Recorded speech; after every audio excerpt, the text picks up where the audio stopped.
But I will swear to my dying day, and this was my direct experience, that that anger was the source of the moment of awakening there. A little glimpse at the light that my father gradually came to dwell in before he left his body.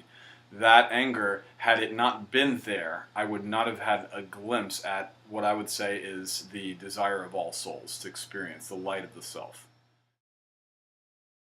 So we have to think about Shakti in terms from our classical understanding of yoga, which is really coming from pre-tantric sources, and begin to realize that these people, these tantrics, were into a radically life-affirming practice that wasn't just philosophical, it was practical.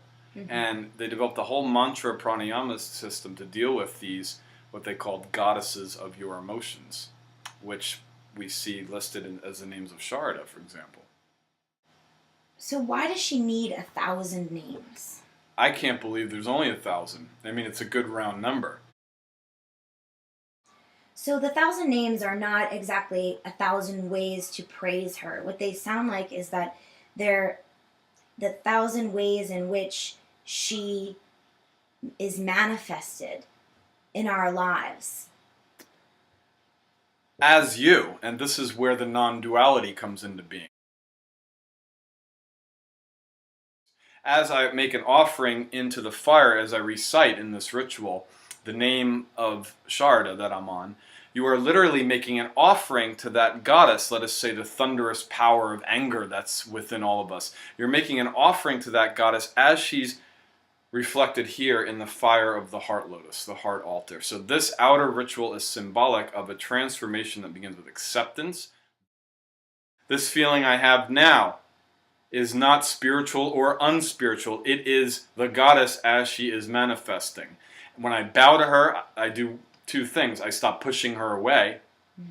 And secondly, I begin at a more advanced, slightly more advanced stage to utilize the energy of that emotion to transform this beautiful temple, the body as the tantrics call it, into a playground of bliss, literally to experience the enlightened state. But inevitably, if I'm in a body, I'm going to experience bodily emotions that are not so pleasant. There's going to be anger that's triggered, sadness is that triggered. The first step is to say, the trigger is incidental to this practice. This person may have said the angry words and known how to piss me off, but this anger, let us say, or this sadness is mine. But what we are in the habit of doing is to say, this isn't spiritual for me to be angry.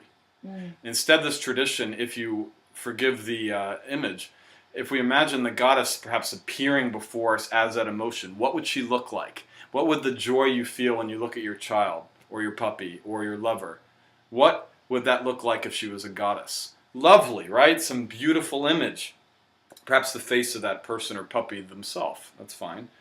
And I want to offer lots of flowers. Please stay, I'm devoted to you. But then, of course, inevitably the other ones come, and they have fangs and claws, like Monty Python's sketch with the rabbit, you know, big, sharp, pointy teeth and claws. The last thing we want to do is to give her flowers. So what do we say? I shouldn't be feeling anger. I'm a yogi.